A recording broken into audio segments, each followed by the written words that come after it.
శ్వేత ఛత్రము అభిషేక సామగ్రితో కూడి శోభామానముగా ఉన్నది. పరమ సుందరము మరియు ప్రకాశవంతముగా ఉన్నది.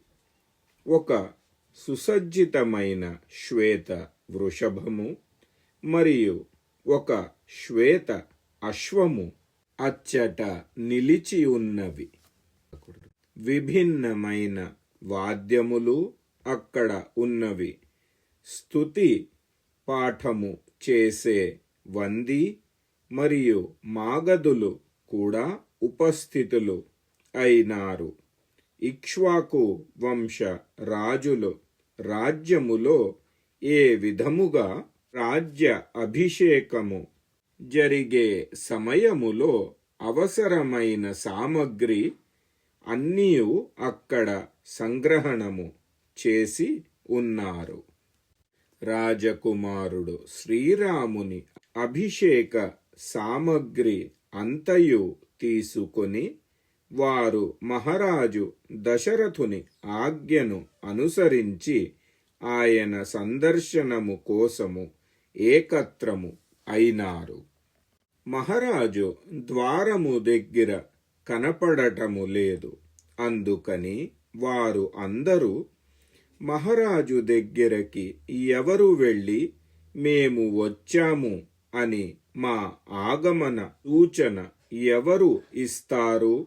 మహారాజు ఇక్కడ ఎక్కడా కనపడటము లేదు. సూర్యోదయము అయినది. బుద్ధిమంతుడు శ్రీరాముని యువరాజ అభిషేక సమస్తమైన సామగ్రి ఏకత్రము అయినది.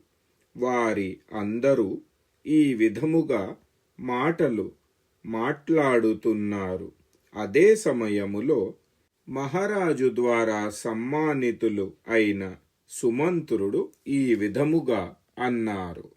సుమంత్రుడు అక్కడ ఉపస్థితులు అయిన భూపతులతో ఈ విధముగా అన్నారు.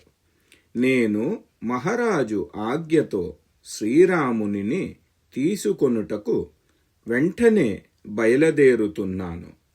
మీరు అందరూ మహారాజు దశరథునికి, ప్రత్యేకంగా శ్రీరామునికి కూడా పూజనీయులు. ఓ సమస్తమైన చిరంజీవి పురుషులారా, శ్రీరాముని తరఫున మీ అందరి కుశల సమాచారము అడుగుతున్నాను.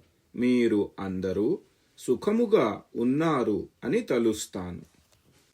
ఈ విధముగా సుమంత్రుడు వారి అందరికీ చెప్పి, మహారాజు బయటకి ఎందుకు ఇంకా రాలేదో ఆ కారణము పురాతన వృత్తాంతములు అన్నీయూ తెలిసిన సుమంత్రుడు పునః అంతఃపురము ద్వారమునకు వచ్చినారు. ఆ రాజభవనము సుమంత్రుని కోసము ఎప్పుడూ తెరిచియే ఉన్నది. ఆయన లోపలికి వచ్చి మహారాజు వంశ స్తుతి మొదలుపెట్టినారు. తదనంతరము మహారాజు శయనగృహము దగ్గర వెళ్ళి నుంచున్నారు. ఆ గృహమునకు అత్యంత దగ్గరకు వచ్చి తెర ఉన్న చోటు నుంచున్నారు.